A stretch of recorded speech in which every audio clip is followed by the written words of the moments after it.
কি করছেন? কি লিখছেন? আরে দেখান না কি লিখছেন। আরে দাঁড়াও না, লিখে নিতে দাও তারপর। আরে না দেখান, আমি দেখবো। ও মা গো, দাঁড়াও, আগে লিখে নিতে দাও না।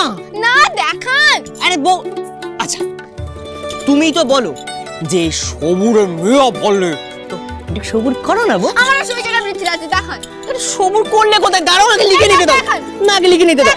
আরে লিখে নিতে দাও না।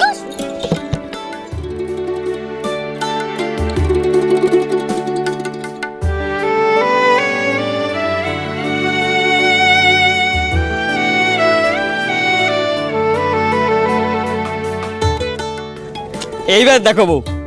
আমি দেখবো না। এই দেখো না দেখবো না। তোমার জন্য লিখলাম, একটু দেখো না। বললাম তো দেখবো না। দেখেছো কাণ্ড, আবার রাগ করে। দেখো না বউ। না আমি দেখবো না। দেখো না। না। আচ্ছা ঠিক আছে, এই আমি কান ধরছি। এবার দেখো।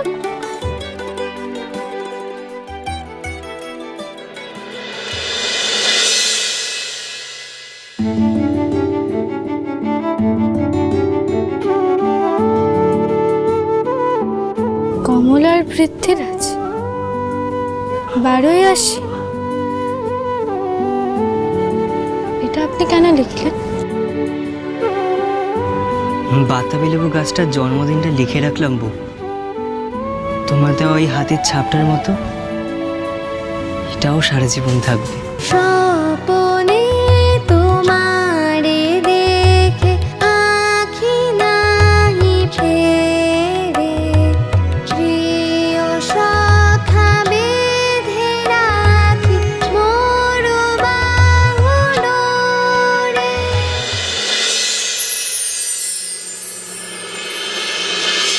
ওই জমিদার মেজ ভাইয়ের হুকুম তামিল করার আগে আমি হাসতে হাসতে জীবন শেষ করে দেবো বাবা। এমন কথা বলিস না দাদা। আমি এই তুই চুপ কর তো, তোর মতো ধান্দাবাজ ভাইয়ের সাথে আমি কোনো কথা বলতে চাই না। আপনাকে আমি আগেই সাবধান করেছিলাম মা, কিন্তু আপনারা কেউই তো আমার কথা শুনতে রাজিই ছিলেন না। কি কথা? আমিও শুনি। আপনার মেজ বৌমা এই সংসারটাকে ধ্বংস করার জন্য একে নিয়েছে, আর তার প্রমাণ আজকে আপনারা হাতে নাতে পেয়ে যাবেন। আপনার চোখের সামনেই আপনার গোটা পরিবার আজ শেষ হয়ে যাবে মা।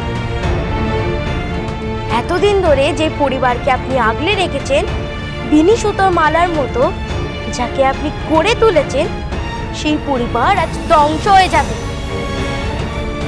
কিন্তু চেয়ে চেয়ে দেখা ছাড়া আপনি আর কিচ্ছুটি করতে পারবেন না। আমার প্রাপ্য আপনি আমায় দিলেন না বাবা, কিন্তু দেখবেন এই ফরাসডাঙ্গার সমস্ত প্রজারা, এই রায়চৌধুরী বাড়ির পূর্বপুরুষেরা একদিন আমাকে এই জমিদারির থেকে বঞ্চিত করার হিসেব আপনার কাছে চাইবে বাবা। আজ আমি এই বিষ খাবই খাবই। খুলছে না। গাধাটাকে সারা রাত ধরে যা যা মুখস্থ করিয়েছে, জীবনে প্রথমবার সব টিপ কুকড়ে দিয়েছে। আমি বিষ খাবই। বড় খোকা, এদিকে আয়, আমার কাছে প্যাল না শিগগিরই প্যাল না। আরে তোর কি মাথা খারাপ হয়ে গেছে নাকি রে? হ্যাঁ, তুই জমিদারির জন্য মরতে যাচ্ছিস? আমাকে মরতে দাও না, আমাকে মরতে দাও। আমি চললাম বাবা। আপনার বড় ছেলের শ্রাদ্ধ আর মেজ ছেলের জমিদারির পুজো দুটো আপনি একসাথে করে নেবেন। আমাকে বিশ্বাস করুন। আমাকে ছেড়ে দে, ছেড়ে দে বলছি। দাঁড়ান দাদা।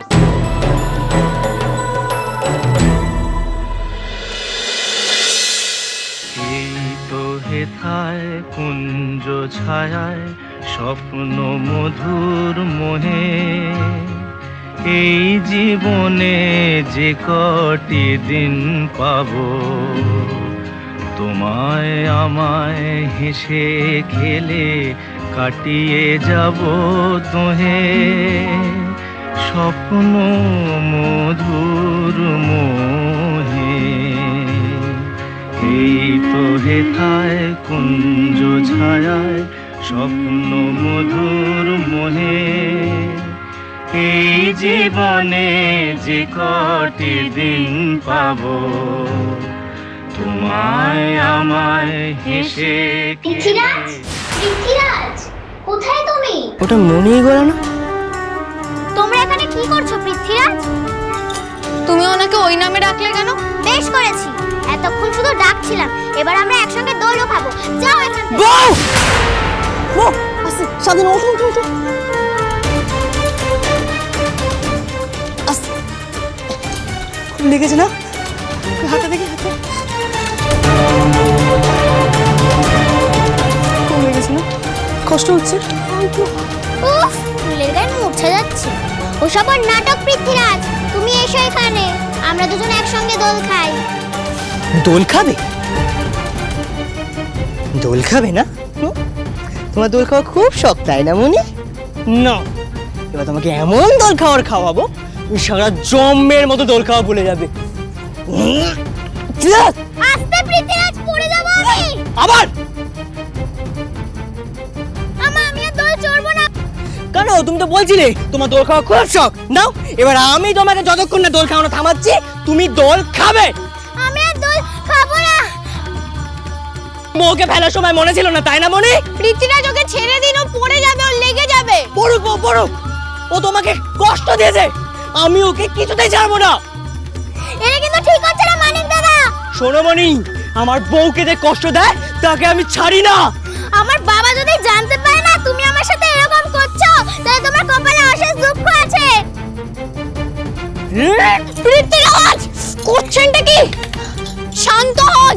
না বউ ও তোমাকে ব্যথা দিয়েছে ওকে আজকে শাস্তি পেতে হবে পৃথ্বীরাজ ও তোমাকে ধাক্কা মারার সাহস কোথা থেকে পায় একদম ঠিক আছে, দেখুন আমার কিচ্ছু হয়নি। ওই বাড়ির অতিথি পৃথ্বীরাজ, ও ভুল করে ফেলেছে, ওকে ছেড়ে দিন আপনি।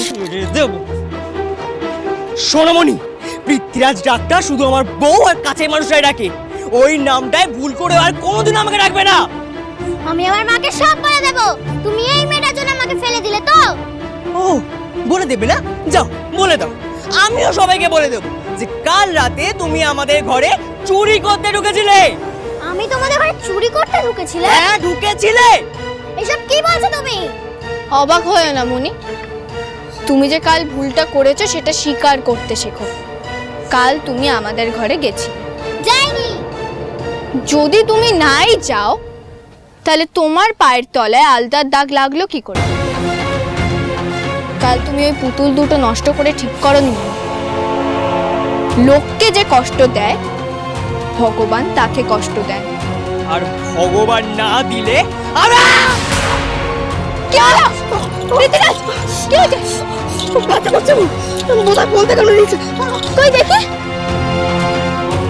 ইমা ফুলে গেছে।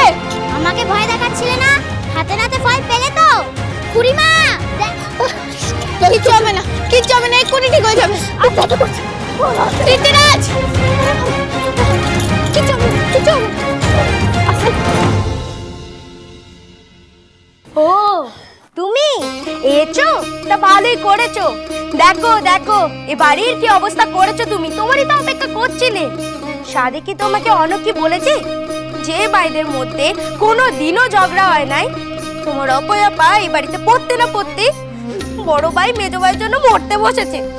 নাও এবার আমাদের লাশের উপরে বসে তোমরা জমিদারি পলাও। ওকে তুমি দাঁড়িয়ে রইলে কেন, কাও। এই না না না বড় কাকা, ওগো শুনছো তুমি কিছু বলছো না কেন গো?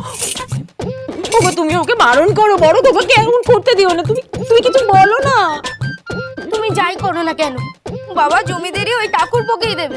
এখন তুমি বলো তোমার ভাইয়ের কথা তুমি শুনতে রাজি? না কখনো না ওর আদেশ বা হুকুম পালন করাচ্ছে আমার এই বিষকে মরে যাওয়াই ভালো হ্যাঁ সেইটাই তো কইছি। ছি ছি ছি ছি ছি ছি, একটা ভাইয়ের জন্য এখন ভাইকে মরতে হচ্ছে। আমাদের কপালে তো আর জমিদারি লেখা নেই, মৃত্যু লেখা আছে। কিন্তু কি আর করা যাবে, সবে তো নিয়তি। কপালে নাইকো কি, টকটকালে হবে কি। নাও তুমি খাও, আমাদের বেঁচে থাকার আর কোনো দরকার নাই। আরে খাও, কিনছি তো খুঁজছো না তোমার খাওয়া হলে আমাকে দিও। তুমি না থাকলে আমার আর থেকে কি না বলো তো। বেদবা জীবন থেকে মরে যাওয়া অনেক শ্রেয়। গেল না ওগো এবার আমি খাবো দাঁড়াও না, উনি মরে যাবেন বলছেন, তাও তো বাবা মত বদলাচ্ছেন না। যে করি হোক আমাকে তো জমিদারকে নিহতেই হবে। কিন্তু কই কেউ তো বাধা দিতে আসছে না। কি করি? দাঁড়ান দাদা, কি হলো আবার? আমি জানি এই সিদ্ধান্ত পুরোপুরি পুরুষ মানুষরাই নেন, মেয়েদের এর মধ্যে কথা বলা শোভা পায় না। তবে একটা কথা আমি না বলে পারছি না, যেই জমিদারির জন্য বাইয়ে বাইয়ে নড়াই হয়, পরিবার ভেঙে যায়, সেই জমিদারির ভাগ আমাদের দরকার নেই।